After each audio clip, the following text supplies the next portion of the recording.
Boa noite, meus amigos. Estamos aqui de volta. Como sempre, começamos o nosso programa invocando a Santíssima Virgem Maria, o Santo Padre Pio de Pietrelcina, para que roguem a Deus que nenhuma injustiça se cometa neste programa. Alguém me mandou aqui um artigo que saiu no Globo, né, dizendo assim: estudo, religião é produto da evolução do cérebro humano. Né? A religião encontra seu fundamento no fato de que houve alguma vantagem evolutiva e os caras inventaram a religião num certo momento. É o que diz o professor Pascal Boiler, do Departamento de Psicologia e Antropologia da Universidade de Washington. Quando você vai ver no que consiste o estudo, ele diz o seguinte: um dia encontraremos as provas para demonstrar que a nossa inata propensão ao pensamento religioso deriva do fato de que nossos antepassados tiravam disso uma vantagem evolutiva. Ou seja, as provas são uma vaga esperança que esse professor coloca no futuro. Agora, supondo-se que, né, esta tese fosse provada, o que ela significaria precisamente? Né? O fato de que algo que você pensa corresponde à estrutura do seu cérebro, né, isso é a mesma coisa que você dizer que merda sai pelo formato do seu cu. Exatamente a mesma coisa. Ou seja, não significa nada. O que quer que você pense tem de corresponder à estrutura do seu cérebro. Se você pensar que 2 mais 2 são 4, isso tem que corresponder à estrutura do seu cérebro. Se pensar que 2 mais 2 são 45, também tem que corresponder à estrutura do seu cérebro. Ou seja, a correspondência de uma representação de um pensamento com a estrutura do cérebro é uma condição sine qua non para que ela exista, mas não para que ela esteja certa ou errada, porque isso depende não da estrutura do cérebro, mas da estrutura do objeto referido, você está entendendo? Quer dizer que se você pensa que os elefantes são cor-de-rosa, isso aí tem que ser um fenômeno que dentro do seu cérebro corresponde à estrutura do cérebro, mas não corresponde à estrutura do elefante. De modo que se a tese desse seu professor Boyer fosse inteiramente confirmada, ela não diria absolutamente nada. Tá certo? A não ser que ele pretenda, vamos dizer que aquilo que corresponde à estrutura do cérebro é causado exclusivamente pela estrutura do cérebro e não pela estrutura do objeto percebido, o que é uma impossibilidade pura e simples, além de cair, né, no velho esquema psicologista, que é a teoria mais refutada da história humana. Quer dizer, quem tem a capacidade de ler as investigações lógicas de Edmund Husserl, sabe que metade dela é consagrada, metade desse livro, de 1910, é consagrado à refutação do psicologismo. O que é psicologismo? Psicologismo é você achar que as leis do conhecimento correspondem às leis de funcionamento do pensamento, que não é a mesma coisa. Tá certo? Você pensa que um quadrado tem 4 lados, porque isso é uma propriedade dos quadrados e não do seu cérebro. Tá certo? Então, o psicologismo é a teoria mais bem refutada do universo. Quer dizer, Edmund Husserl estudou isso sob todos os ângulos possíveis e imagináveis. Eu considero isso um modelo. Se você quer um modelo de argumentação científica, são as investigações lógicas de Edmund Husserl. Né? Claro que isso não é assunto para qualquer Pascal Boiler, qualquer boboca, professor de psicologia. Tá? Vamos lá. Aqui, o Mário Gentil me pergunta: quem vai vencer as eleições aqui? McCain ou Obama? Olha, eu também não sei. Ninguém sabe, tá certo? Mas o que eu sei é que essa eleição não é como as outras. Nessa eleição aqui, está vendo que é um bloqueio total de notícias que possam prejudicar a carreira do senhor Obama. Quando eu digo bloqueio total, isso não é um modo de dizer, não. Isso é total mesmo. Não sai nos grandes jornais e canais de televisão, não sai nada. Quer dizer, nesse jornal você não fica sabendo, por exemplo, que Tony Resco foi o grande contribuinte das campanhas do Obama. Né? Você não fica sabendo, na verdade, é nada sobre o Obama. É um negócio extraordinário, porque, veja vocês, até eu pretendo fazer um resumo disso aí para colocar no Diário do Comércio. Mas aqui os jornalistas mais experientes já estão todos começando a ficar escandalizados com a conduta dos seus colegas nessa eleição, porque o que está acontecendo aqui é uma coisa que jamais aconteceu. Jamais, jamais, jamais, jamais. Né? Olha, aqui tem, por exemplo, um artigo do Michael Malone, que é um repórter de tecnologia da ABC News. Né? Ele diz o seguinte: a mídia tradicional está jogando um jogo muito perigoso com os seus leitores, com a Constituição e com os seus próprios destinos. Né?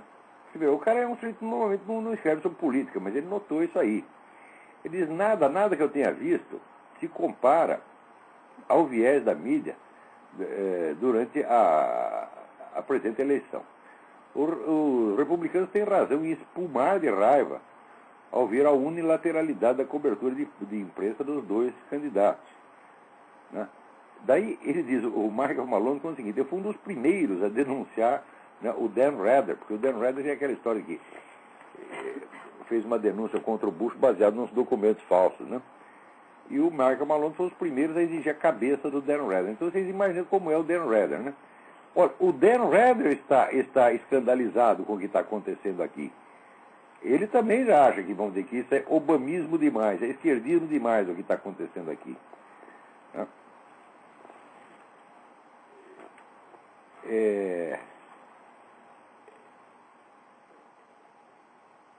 É um negócio realmente assim, não dá nem para descrever. O caso mais extremo, que eu saiba, foi o desse Joe the Plumber, né? Ele se chama Samuel Wurzelbacher, mas por algum motivo o apelido dele é Joe. E como ele é encanador, ficou Joe the Plumber. Joe the Plumber é um sujeito que foi abordado na rua pelo Obama durante essas caminhadas de campanha e fez lá umas perguntas que espremeram o Obama a respeito da famosa reforma fiscal. O Obama disse que só ia taxar empresas que recebessem mais de $200 mil por ano. É isso? Mas acontece que $200 mil por ano para uma pequena empresa aqui não é um negócio assim extraordinário, não.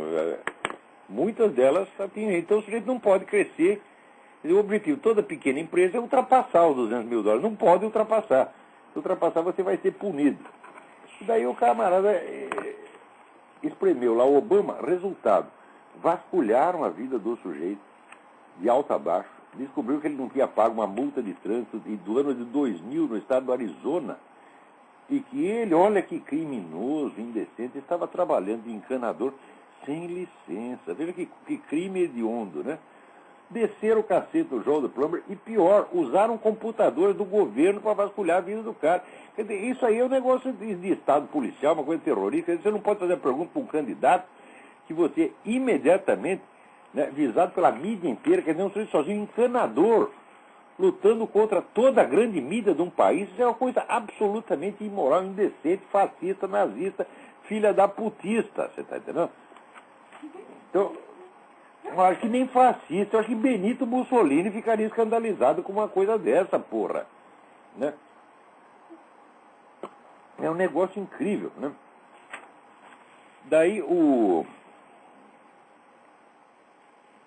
Agora, o resultado disso não é ruim só para os eleitores, isso é ruim para a própria mídia. Está aqui, olha aqui.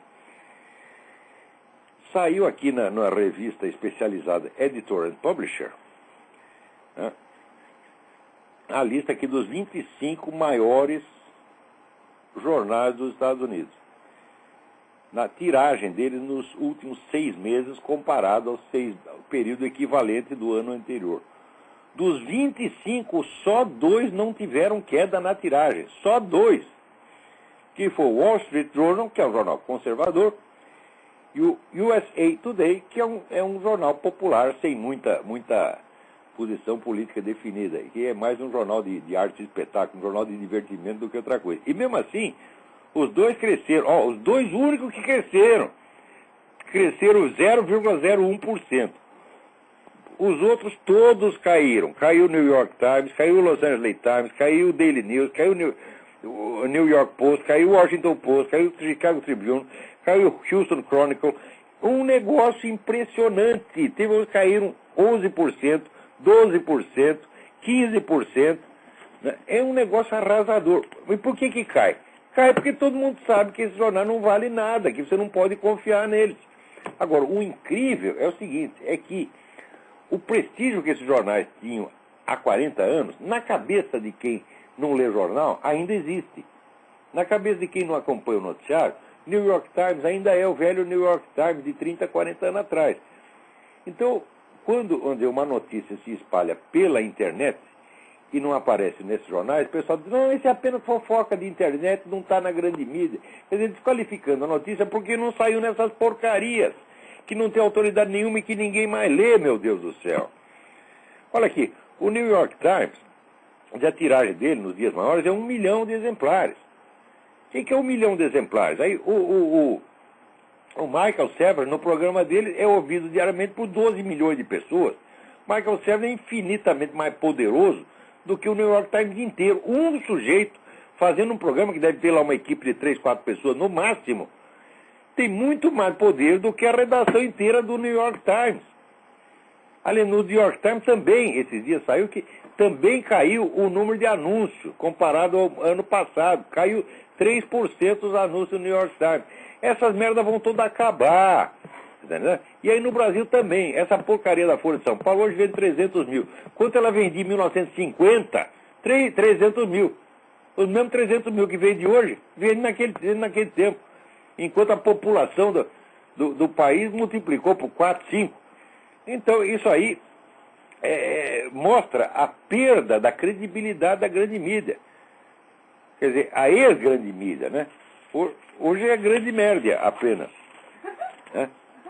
Agora, o negócio do Obama aqui, o que está acontecendo aqui assim, é de arrepiar os cabelos. Para quem assistiu aquela porcaria toda do Foro de São Paulo no Brasil, naquela ocultação geral, aquela operação abafa desavergonhada, da qual foram todos cúmplices aí, seus...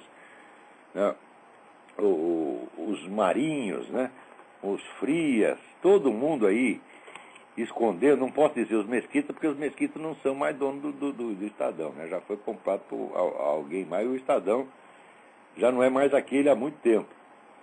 Né, e se fosse no tempo dos mesquitas, isso não aconteceria jamais, porque aqueles caras, o que é que eles pensassem? Podiam estar certo ou errado na opinião deles, mas eles eram jornalistas de verdade, tá entendendo? E não bloqueavam a notícia, não. Mesmo que a notícia fosse custar prejuízo para o próprio jornal, ele publicava. Publicava até notícias contra ele mesmo. Mas hoje em dia não tem mais ninguém assim.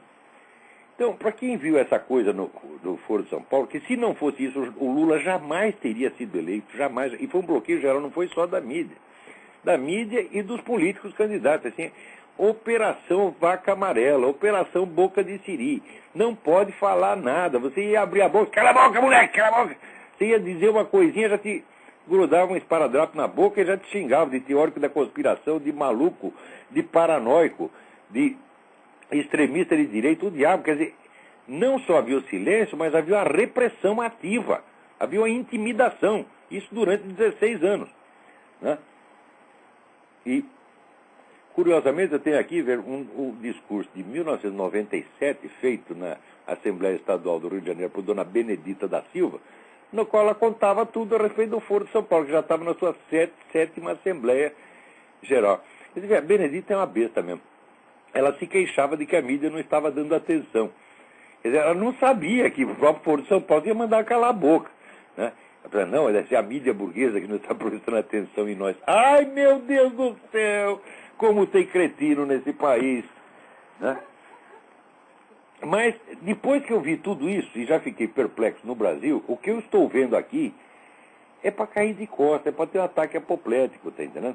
É aquele negócio de para o mundo que eu quero descer, quer dizer, eu não quero viver isso, eu não quero ter essa experiência, eu não quero ver o que eu estou vendo, porque depõe contra a humanidade, tá certo? Né? Quer dizer, a essa altura você não pode mais... aderir à teoria da evolução, porque seria um insulto aos antropóides. Né? Dizer que estes filhos da puta nasceram do homem de Neandertal, dos sinantropos pequinenses. Mas o que é isto, minha gente?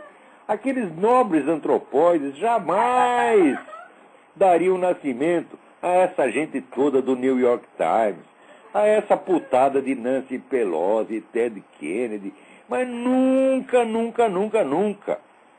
A turma da ABC News, da CNN, mas o que é isto, porra? E vocês não podem se descender daqueles caras, não, porra.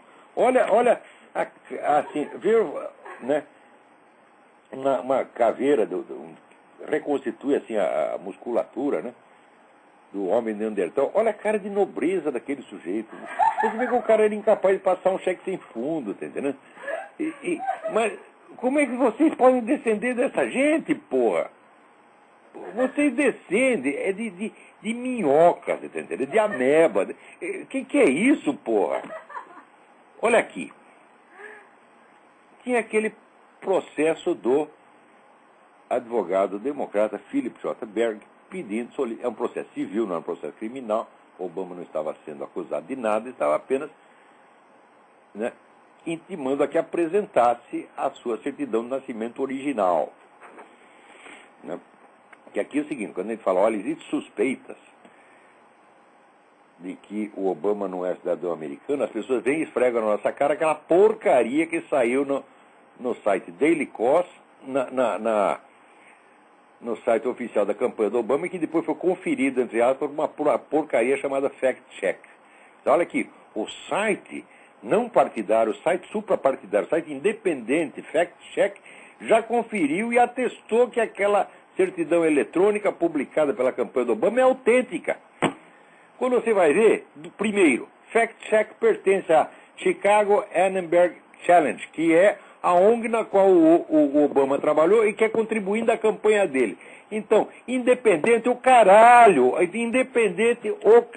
prestem bem atenção, tá certo? É a coisa mais doce que eu posso dizer. E depois não querem que eu fale palavrão, pô. O que é isto, pô? Mas olha, 20 ou 30 pessoas já me escreveram, como é que você fala que a certidão dele não vale? Olha aqui o fact check, pega o fact check e enfia no cu, filha da puta. Eu já expliquei isso. Ademais, não precisa eu te explicar. Tu vai lá no par do fact check e amplia aquelas fotos que ele põe lá e você vê que é um negócio ilegível. Aquilo não serve de prova, mas nem no tribunal de Catolé do Rocha, meu filho. E além disso, mesmo que fosse autêntico, aquilo lá não é uma certidão de nascimento. Aquilo é um atestado posterior emitido 20 anos depois. Aquilo não é uma fotocópia de certidão de nascimento. Tá certo? A certidão de nascimento é um papel todo cheio de quadradinho, todo quadriculado, né? Um papel preto e branco, todo quadriculado. Aquilo lá é um negócio verde, que é um atestado posterior. Quer dizer, mesmo que fosse autêntico, não provaria merda nenhuma. Agora, eu estou com o saco cheio de gente que vem aqui. Olha aqui, você não sabe nada, tá aqui o fact check. Ah, fact check é a puta que eu pariu. Quer saber? Agora, então tinha esse processo e 5 dias atrás, né, venceu o prazo para o Obama responder às alegações do Berg. As alegações de que, assim, tipo, nasci no Quênia, não sou cidadão americano. Ele faz a lista dessas afirmações e entrega lá para o juiz, e se a parte interessada não responde, aquelas lá têm que ser automaticamente consideradas verdadeiras pela justiça. Bom, o juiz Richard Barkley Surrick teve 2 meses para impugnar o processo, não fez nada. Quando venceu o prazo, rapidinho o juiz soltou uma sentença. Não é isso? Agora aqui, tem gente dizendo, eu não sei se é verdade, mas acho que é, que na sentença o juiz aproveitou partes inteiras de um relatório escrito por um assessor dele, que é membro da campanha do Obama, porra!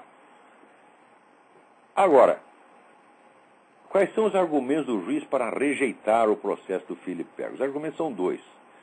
Pela lei americana, nada autoriza o simples eleitor a questionar a elegibilidade de um candidato presidencial. Aqui, seu juiz, nada autoriza, mas nada proíbe. Quer dizer que um direito constitucional do cidadão americano, que está implícito no próprio texto da Constituição, tem que ser assegurado por uma lei especial? Quer dizer, a lei especial passa a valer mais do que a Constituição? Ora, volta para a faculdade, moleque. Porra. E segundo, ele diz que o Berg peticionou como simples eleitor, não como vítima, já que não comprovou qualquer dano pessoal sofrido em razão da candidatura Obama. Olha o critério perverso. Quer dizer que, para o processo ser legítimo, o sujeito precisava ter perdido alguma coisa com a candidatura Obama. Ou seja, um dano pessoal passa a ser mais importante do que a preservação da Constituição. Quer dizer, como é que é isso? Agora, note bem, de fato, embora a Constituição americana determine que só os cidadãos americanos natos têm o direito de concorrer à presidência, esse direito não tem garantia nenhuma, porque não há nenhuma instituição incumbida ou autorizada a exigir prova da nacionalidade dos candidatos. Ele não tem uma fiscalização. Ora, se não tem nenhuma entidade incumbida e o simples eleitor também não tem o direito de fiscalizar, então significa o seguinte: é impossível fiscalizar e, portanto, aquele artigo da Constituição americana acabou de ser revogado pelo senhor Richard Barclay Surrick.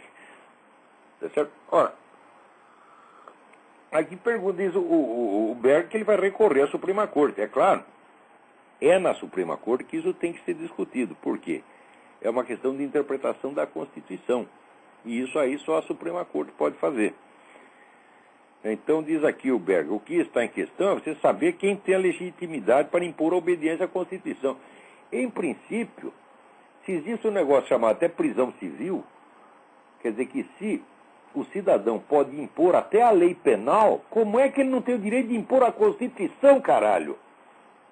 Porra, que escasso de direito é esse? Né?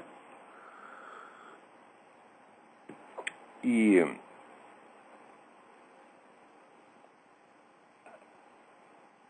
daí diz o Berg, se eu não tenho, se você não tem, se o seu vizinho não tem legitimidade para questionar a elegibilidade do indivíduo à presidência dos Estados Unidos, então quem tem? Ninguém tem.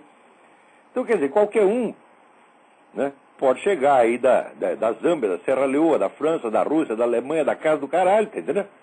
E dizer eu sou cidadão americano. E ninguém pode ter o direito de averiguar se o cara é mesmo. Então, quer dizer que pode vir o Vladimir Putin aí e dizer eu sou cidadão americano, porra. Né? Pode vir o Hugo Chávez. Agora, o fato é que não é só a certidão de nascimento do Obama que sumiu. Essa sumiu mesmo porque a governadora do Havaí, a pedido do Obama, decretou que a certidão de nascimento dele está sob a guarda do Estado e só pode ser liberado por ordem dele. Quer dizer, ninguém tem acesso. Esse documento virou ultra secreto. No Brasil, você vê, certidão de nascimento de qualquer pessoa, qualquer um pode ir, você vai lá e lê o livro do registro. O livro do registro é público.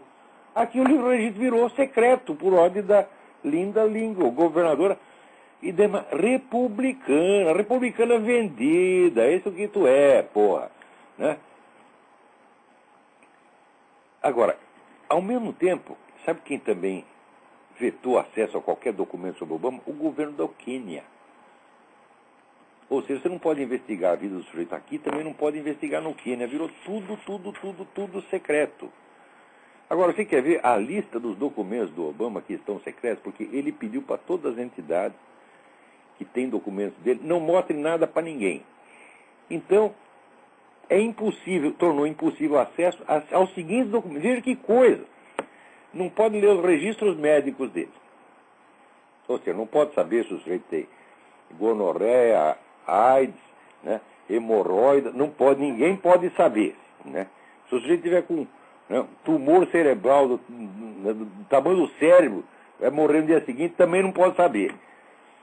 Segundo, a correspondência que ele enviou e recebeu do seu gabinete do Senado, que são documentos públicos, os atos de um senador da República no Brasil ou nos Estados Unidos, são atos públicos, não é secreto, trancou tudo, ninguém pode ler nada.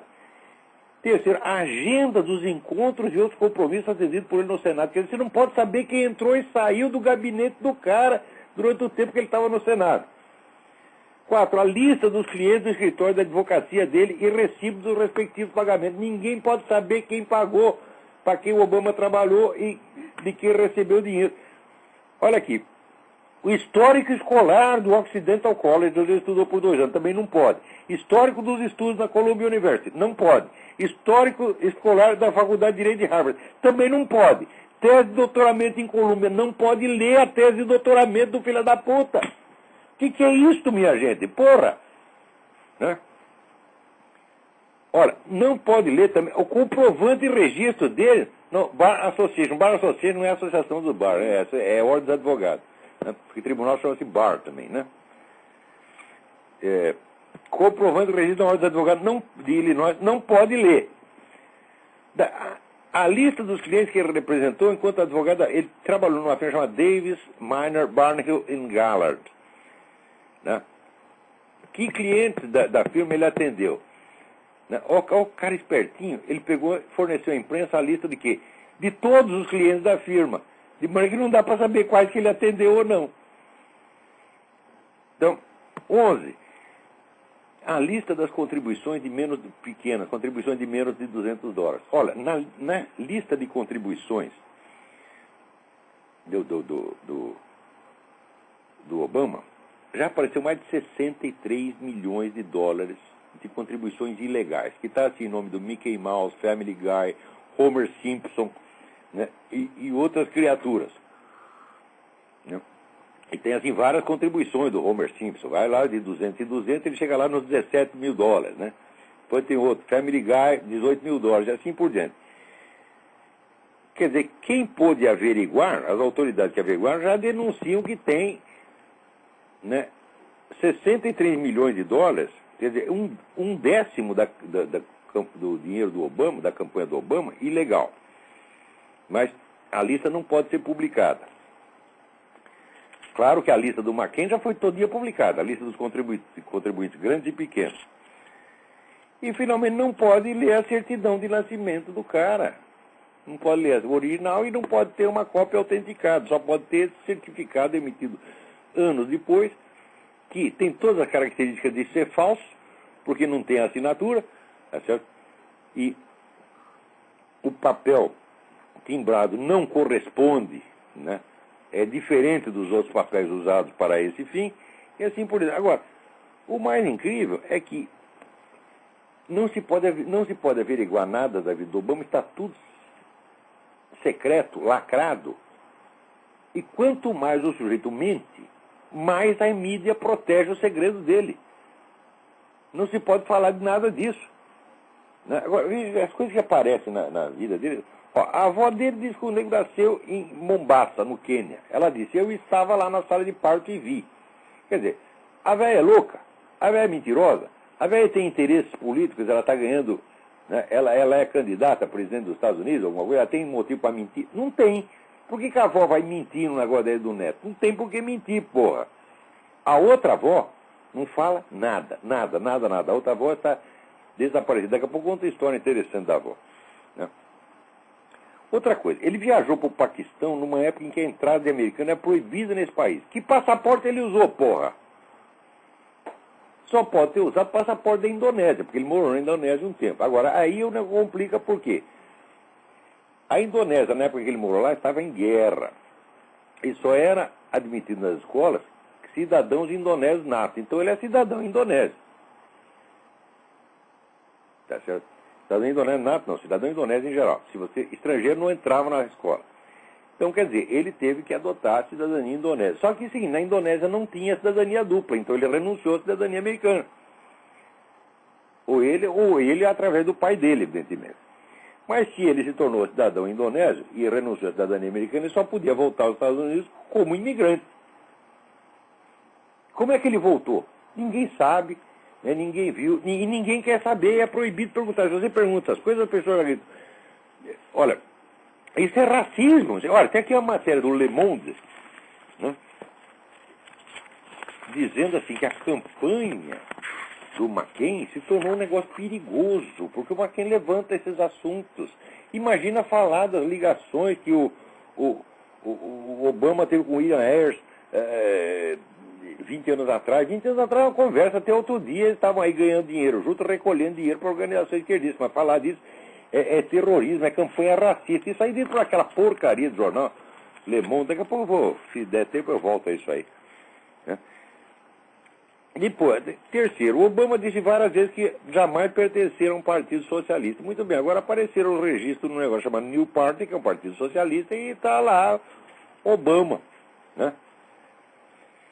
Ele também disse que ele não tinha nenhuma ligação com a Acorn. Acorn é a ONG que está fazendo a maior derrama de títulos de eleitor falso já ocorrido nos Estados Unidos. Já há alguns milhões já. É um negócio absurdo, absurdo, absurdo. Só que os documentos e vídeos da Acorn provam que ele mentiu. Ele estava lá, trabalhou lá e ganhou, recebeu dinheiro da Acorn. A Acorn é contribuindo da campanha.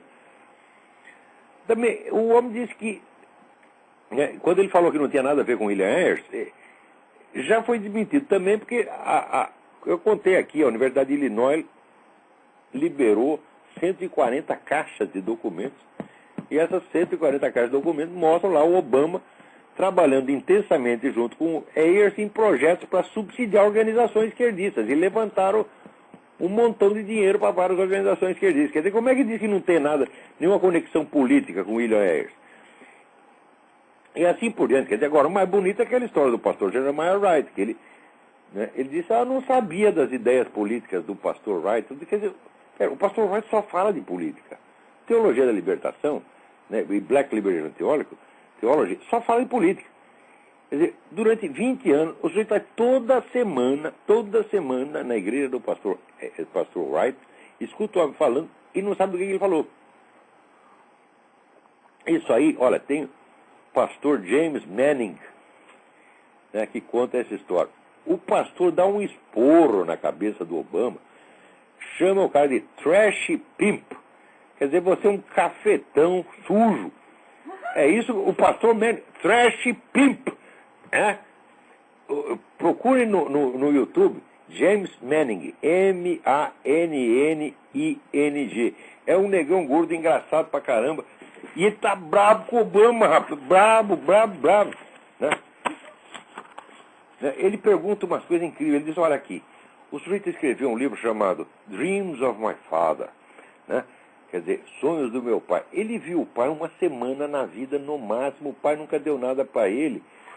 E ele faz aquela idealização do meu pai. Ele nem sabe quem é o pai, porra. O pai, a única contribuição que deu foi... veio lá do Quênia, comeu a dona e saiu correndo. Foi isso que fez.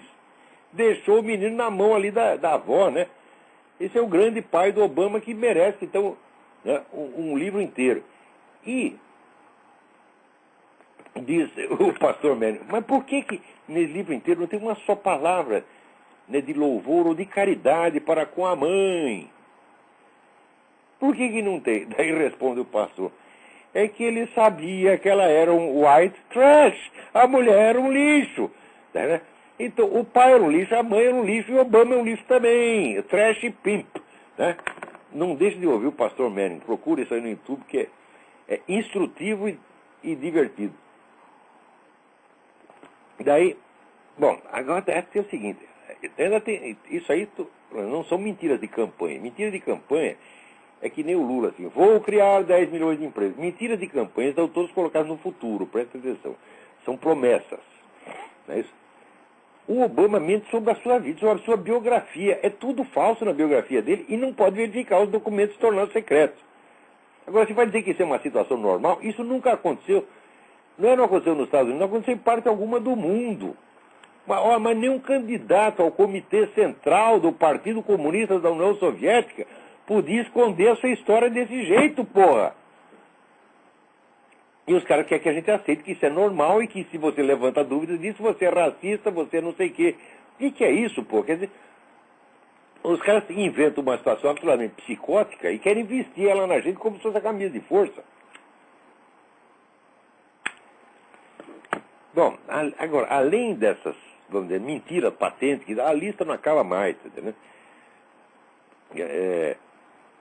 Ainda tem, assim, os fatos mal explicados, tem a confusão. Por exemplo, por que o Obama jamais contou para ninguém que ele é primo do Raila Odinga? Raila Odinga é aquele criminoso genocida que foi candidato a presidente do Quênia e quando perdeu a eleição começou a matar os inimigos, matou 1000, tocou fogo em igreja com gente dentro e fez um estrago.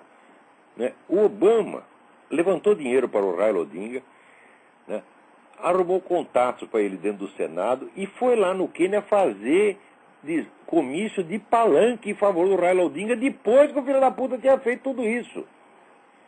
Em 2007 ainda estava lá o Obama no palanque com o Raila Odinga. E pior, ele é primo do Raila Odinga, só que ele nunca contou para ninguém. Agora é que apareceu o negócio. Né? Também aquele negócio, por quê? Por que raios que um sujeito chamado Khalid al-Mansur, que é representante, que além de ser um agitador, perigoso agitador racista, que achava que tinha que matar tudo quanto é branco, além de ser agitador racista, o sujeito era representante de um príncipe saudita. Por que que esse sujeito pagou os estudos do Obama em Harvard? Por que que ele haveria de fazer isso? E por que Obama, porra? Né? Se disser, não, ele financiou o estudo de um monte de gente. Não, foi só do Obama. Quer dizer, é claro que tinha uma missão para o Obama. Né? Daí, o Obama também, olha, ele disse textualmente isso, não fui criado numa família muçulmana. Ele disse que não sou muçulmano e não fui criado numa família muçulmana. Né? Tem a gravação dele no programa Larry King dizendo isso. Não fui criado numa família muçulmana. Mas se você não foi criado numa família muçulmana, por que até numa escola católica na Indonésia você foi registrado como muçulmano? A sua família é louca? Era tudo protestante, católico, budista, mas chegava na hora de registrar você como muçulmano por viadagem, por frescura? Porque sim? Como é que se pode acreditar num sujeito desse, porra? Agora, o mais bonito é a história da avó. É o seguinte, tem um maluco aí chamado Andy Martin. Andy Martin tem mania de processo. Ele é processo com todo mundo, tudo decidiu abrir contra o Obama também.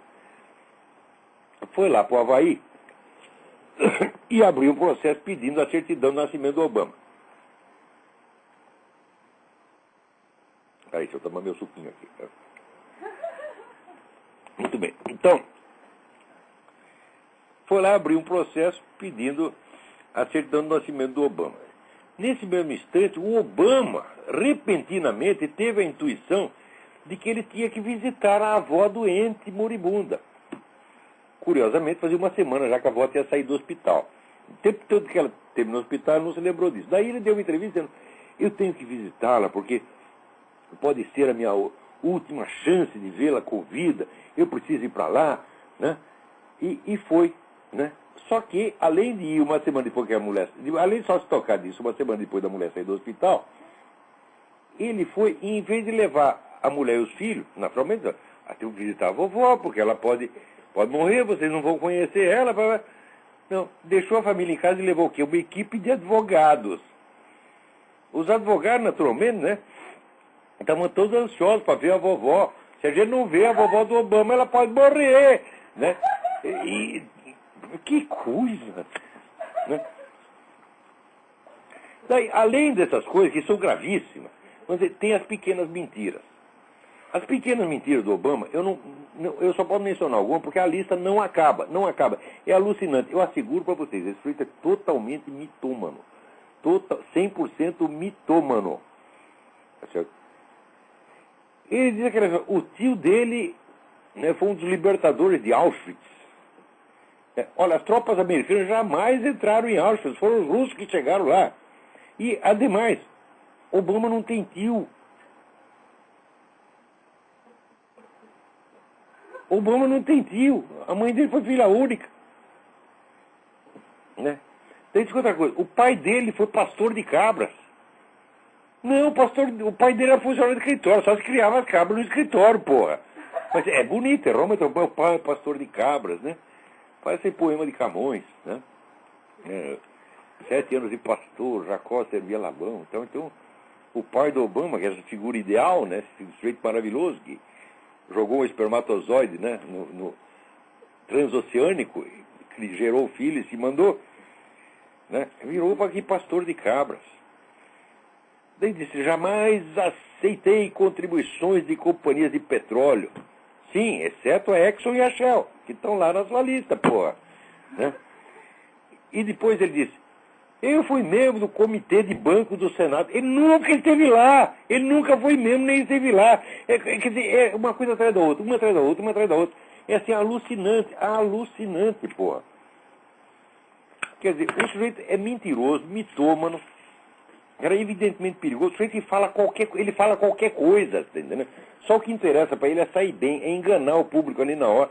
Quer dizer, é um dos tipos mais baixos, mais desprezíveis e diz, não, esse é o representante da comunidade negra. Ai, meu Deus do céu, se Obama é um negro típico, então nós tudo temos que ser racista. Né? Agora, o Obama não é, primeiro, ele não é um negro americano, porque ele é descendente do estrangeiro, ele não é descendente de escravo. Né? A família dele não é daqui, porra. Né? Ele não é tipo. Agora, você acha mesmo que a comunidade negra é constituída de vigaristas desse tipo? Então, o que é isso, porra? Peraí, tem alguém na linha aí. Alô, quem é? Alô, Olavo, tudo bom? Tudo bem, quem é? Aqui é o Luiz Guilherme, tudo certo? Luiz Guilherme, tudo em ordem? Seguinte, Olavo, bom, você está falando do Obama aí, são duas perguntas. Provavelmente o Obama vai ganhar. E agora, o que a gente faz? E a outra pergunta é, o João Pereira Coutinho disse que o Obama não vai ganhar. Com quem a gente fica? Com o João Pereira Coutinho ou com o Intrade? Olha, veja o seguinte, a Ann Coulter, ela fez uma resenha de todas as pesquisas eleitorais desde os anos 70 e viu o seguinte, quando as pesquisas erram, é sempre em favor dos democratas. Segundo, geralmente eles erram, as pesquisas erram. Tá certo? E terceiro, dentro desta onda de proteger o Obama de qualquer maneira, as empresas de pesquisa, que são associadas a empresas de mídia, também estão nisso, então a gente não sabe se pode confiar ou não. Não se tem a menor ideia do que está acontecendo. O que está acontecendo nos Estados Unidos é exatamente o que aconteceu no Brasil por 16 anos com o Foro de São Paulo. Ninguém sabe de porra nenhuma. Agora, aí, ao longo de muitos anos, pesquisando, eu consegui pegar os documentos originais. Agora, aqui, assim, em cima da bucha, com essa pressa, é impossível saber. Saberemos com o tempo. Tá certo? Mas, no momento, não dá para saber. Não pode acontecer qualquer coisa. Qualquer coisa. E com essa derrama de títulos de eleitor falso, também não dá para saber. Agora, o que eu sei é o seguinte. A certidão de nascimento do Obama não apareceu. Os documentos do Obama não apareceram, estão bloqueados. E ele não teria nenhum motivo para fazer isso se não tivesse algo a esconder. Ele tem muita coisa a esconder. Então, o que está havendo nos Estados Unidos, pela primeira vez, não é uma eleição. Isso é um golpe de Estado. Isso é uma imposição de uma elite bilionária que acha que tem a solução de todos os problemas na cabeça e que, né, como já dizia lá o Arnold Toynbee, né, a nova ordem mundial terá de ser imposta por meios não democráticos. Está aí o meio não democrático.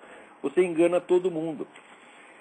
Rapaz, a mentira aqui chega a detalhes, assim, de uma perversidade terrível, terrível. Você vê, houve aquele caso daquela menina Ashley Todd. É uma militante pró-McCain. Ela disse que estava num ATM, caixa eletrônico, tirando um dinheiro, quando de repente chega um negão de 2 metros de altura, dá-lhe umas porradas, toma o dinheiro dela, e quando vê o bottom do McCain nela, raspa então um B na cara dela. Isso é a primeira história que ela contou. Daí todo mundo, toda a obamidade universal, já viu dizer, não, o que é isso? Está levando culpa no preto, que é preto, que é preto. Aquela choradeira. No dia seguinte, a menina, no seguinte notícia, a menina confessou que tinha inventado tudo. Deu muito bem, ótimo. Então, aquela história era falsa. Qual é a história verdadeira? Não tem. Você já viu desmentido assim? O desmentido não diz sequer o seguinte, aconteceu o assalto ou não? A menina foi assaltada por um assaltante qualquer e inventou que era um negro obamista, ou ela não foi sequer assaltada? Se ela não foi sequer assaltada, como é que apareceu o olho roxo, aquelas esquimosas todas, além do B arranhado? Não se diz nada, nada, nada, nada, nada, nada. Quer dizer, o desmentido consiste de uma frase. Eu inventei a história. Ponto. Agora vai para casa e não fala mais nada. Ninguém investiga, ninguém quer saber. É claro que esse desmentido tem alguma coisa errada com ele. Agora, tão logo surgiu desmentido, embora ele consista apenas de uma frase, né, e ao impugnar a história supostamente falsa, não apresenta nenhuma história verdadeira para substituí-lo, foi unanimemente, instantaneamente aceito por toda a grande mídia americana. Quando qualquer pessoa que lê com atenção fala, mas se não aconteceu isso, tá certo, não foi. Admitamos que você fez o B na sua própria cara. Né? Você deu um soco no seu próprio olho para ele ficar roxo? Você amassou a sua cara inteira? Né? Além disso, as pessoas dizem, não, o B está ao contrário, quer dizer que ela fez isso no espelho. Eu digo, mas o que é isso? Se você faz o B no espelho, o B não vai sair ao contrário, porra. Agora, pega uma pessoa, vem pelas costas, segura a pessoa pelo pescoço e traça um B na cara dela. O B vai sair, não ao contrário, vai sair de cabeça para baixo, como está o dela. Ninguém percebe isso, ninguém quer discutir. Quer dizer, é uma coisa impressionante. Agora, note bem, investigar os 63 milhões de contribuições ilegais do Obama, não pode. Investigar as conexões dele com a Accord, né, que está espalhando título de eleitor falso para tudo. Ela não pode. Tudo isso tem que ficar para depois da eleição. Mas no Alasca, tem um senador republicano, né, que estava sendo julgado, e de repente sai a sentença condenando o cara por corrupção esta semana. Na semana da eleição, o cara é candidato à reeleição. Dizendo, o cara é macho, porque ele disse, eu não vou desistir da minha... não vou renunciar ao Senado e não vou desistir da minha candidatura. Continuo candidato e vou ganhar. É o seguinte, o cara tinha uma cabana lá no mato e... Ele mora em Washington, mas tem uma cabana no mato lá no Alasca. Então, uma companhia de petróleo ofereceu aos funcionários para fazer uma reforma na casa dele. Ele pagou $160 mil para os caras fazer, e eles fizeram, só que eles fizeram a mais.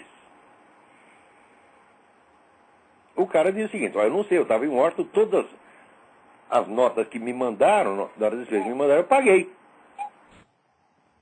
Agora, então aí diz que houve favorecimento ilícito, embora não consta que o cara tenha prestado nenhum favor em troca. Então, esse processo, por que ele não pode ficar para depois da eleição? Por que tem que ser agora? Por que tanta pressa em julgar o sujeito? E soltar a sentença agora, uma semana antes da eleição? E tudo quanto é decisivo no Obama, com quantidade de dinheiro imensamente maior, tudo pode ficar para depois da eleição. Claro que isso tá. Agora, mais bonito ainda, os caras julgaram, condenaram o senador, e em seguida os jurados sumiram. E o juiz, note bem, o juiz deu entrevista à imprensa dizendo os jurados preferiram não dar entrevista à imprensa. Não fazer declarações à imprensa. Mas por que eles não podem dizer que eles não querem fazer declarações? Por que o juiz tem que falar em lugar deles? Tudo quanto é processo, quando o jurado sai na rua, o repórter vai lá entrevistar os caras. De repente o jurado some e o juiz fala em nome deles. Mas que coisa, é demais o que está acontecendo aqui, é demais. Olavo. Diga. Bom, eu gostaria de repetir a pergunta, que é o seguinte, o que vai acontecer, o que o senhor espera que vai acontecer se o Obama ganhar? E a outra pergunta, só para terminar, é o seguinte... Um acordo. O processo vai continuar se o Obama seja eleito, porque o cara só é empossado em dezembro. Agora, não. O que vai acontecer, em geral, no mundo, nos Estados Unidos. E a outra pergunta... E se tornar presidente efetivamente, é isso que você quer dizer? Então, se o Obama for empossado como presidente... Vai acontecer coisas extraordinárias. Uma das primeiras medidas dele é eliminar o direito do voto secreto nas eleições sindicais. Porque ele acha que o voto secreto divide e enfraquece os sindicatos. Olha que coisa extraordinária. Quando o Colin Powell aderiu à candidatura Obama, o país inteiro noticiou. Agora, tem um cara muito mais importante, que é o ex-candidato presidencial George McGovern, que ficou contra a candidatura do Obama e não saiu parte alguma, só pequenos jornais. Por que ele ficou contra? Porque ele diz que eliminar o voto secreto nas eleições sindicais é nazismo. E ele tem toda a razão. E isso é um dos pontos fortes do Obama. O Obama adquiriu o apoio da liderança desses sindicatos, que tem uma gente corrupta pra caralho, né, mediante a promessa de eliminar o voto secreto. Veja que coisa, hein? Agora, essa vai ser uma das primeiras coisas que ele vai fazer. Segundo, vai cortar o orçamento militar, desmantelar o programa Guerra nas Estrelas, diminuir a velocidade da pesquisa nuclear e fazer os Estados Unidos ficar para trás militarmente. Isso ele já disse que vai fazer mesmo. Terceiro, vai impor a tal da Fairness Doctrine. Fairness Doctrine é o seguinte: aqui o espaço de mídia está mais ou menos dividido, os jornais de televisão é tudo da esquerda. O rádio, né, e internet está mais, vamos dizer, os conservadores. Então, o rádio, que representa os 50% conservador, será obrigado a dividir o seu tempo, metade para os conservadores e metade para a esquerda. Sem que obrigação correspondente seja imposta aos jornais e à TV. Portanto, se tem 50%, vai ser 75% versus 25%. Só das primeiras coisas que Obama vai fazer, pode ter certeza. O Obama tem para desmantelar o país, pô. É a coisa mais óbvia do mundo. Mais ainda, não é só desmantelar. Ele está para descaracterizar a Constituição americana. Ele mesmo disse, a Constituição americana tem falhas horríveis que tem que ser mudada. Quer dizer, o cara quer mudar a Constituição. Ele, a simples candidatura dele, que é provavelmente a do estrangeiro, tá certo? Falsamente apresentado como americano, já é destruir a Constituição. E, mais ainda, tem muita gente aqui no Partido Democrata dizendo que o voto estrangeiro deveria ser computado, porque o mundo inteiro quer Obama. Isso é dissolução da soberania nacional. Isso vai acontecer muito rapidamente, porra. E o Obama está lá para isso. É isso que vai acontecer se o cara assumir o governo. Agora, aqui ainda tem alguns meios de luta. Vamos ver se os caras conseguem. Hã? Bom, lá, uma última pergunta e eu já desligo. Se caso o McCain ganhe, vai existir alguma diferença na questão do aborto? Porque a Suprema Corte já tem uma maioria de juízes indicados pelos republicanos e Roe versus Wade não cai nunca. Então, mesmo que o McCain ganhe, existe alguma chance de reverter essa questão do aborto? Então é isso, Olavo. Obrigado e até mais. Claro que existe. Mas é claro que existe. Quer dizer, isso aí pode acabar simplesmente com um decreto presidencial. McCain pode acabar com essa merda sim. Tem todo o poder para fazer isso. A Suprema Corte, ela simplesmente está se recusando a reexaminar o Roe versus Wade. Tá certo? Mas não reexaminar um processo não quer dizer que ela fechou a questão, que o direito ao aborto é eterno. Não quer dizer isso, não. São coisas diferentes. Agora, o nosso tempo aqui está acabando, né? Olha aqui, o Le Monde, né? Dizendo, McCain está despertando uma América perigosa. Agora tem mais aqui um outro canalha, mas canalha mesmo, brasileiro que vive aqui. Esse eu quero de cara, né? Cadê aqui o sujeitinho? Aqui, ó. Poxa, acho que eu perdi. Ah, tá aqui. Olha aqui, José Inácio Werneck, dizendo: a orgia de desregulamentação no setor imobiliário, com hipotecas de alto risco transformadas em pacotes de investimento e repassadas mundo afora, com tomadores colocando seu dinheiro em produtos pouco transparentes, é obra da administração George Bush. Vai mentir na casa do caralho, Zé Inácio Werneck. O Bush fez tudo para parar com isso e foi bloqueado por Obama, Christopher Dodd, Hillary Clinton e outros. Isso é uma coisa tão amplamente documentada, tá certo? Que só mesmo um cara de pau é capaz de dizer uma coisa dessa. Né? E daí, mais adiante, ainda diz aqui a campanha McCain está apelando a golpe baixo, racista. Mas me mostra um anúncio racista feito para a campanha Sarah Palin e John McCain. Peraí, tem alguém na linha aí. Vamos rápido aí. Alô? Alô? Alô, Olavo, é o Fábio aqui de São Paulo. Oi, Fábio, tudo bem? Vai rápido, que nós temos pouco tempo. Não, rápido. Eu queria saber se você podia falar um pouco do Gabeira aí. Que o Gabeira surgiu aí na eleição aí do Rio aí como uma força aí, né? Talvez até nacional, eu não sei. Muito fácil. Quer dizer, o sujeito milita no comunismo, no terrorismo, ajuda Fidel Castro, ajuda esses genocidas todos, e daí de repente descobre, isso não está com nada. E isso basta para o cara ser santificado. Digo, olha aqui, Gabeira, qual é a sua lista de realizações na luta contra os maiores genocidas da história? O que você fez contra eles? Nada. Você simplesmente limitou a não querer ser mais um deles. E isso já basta para santificar. O que é isto? É claro que o Gabeira fez bem de largar os caras, tá certo? Mas o que ele fez contra eles? O que você fez para parar essa matança sem fim, Gabeira? Você não fez nada. Tá certo? Então, quer dizer, é uma glória muito barata, você está entendendo? Eu sei o que é ficar contra os comunistas. É perigoso, gente. É perigoso. Eles destroem sua carreira, tá certo? Queimam sua reputação, tiram seus empregos, tá certo? Eu sei, é assim, isso se não te matam. Porque eu, quando estava no Brasil, eu recebia ameaça de morte todo dia, todo dia. Teve sujeito que chegou a colocar anúncio na internet dizendo, olha, dia tal, às tantas horas, ele estará em tal lugar. Vamos lá matá-lo. Não mataram, sabe? Porque quando eu cheguei lá, a polícia já estava lá. Alguém leu essa coisa e generosamente tomou providência.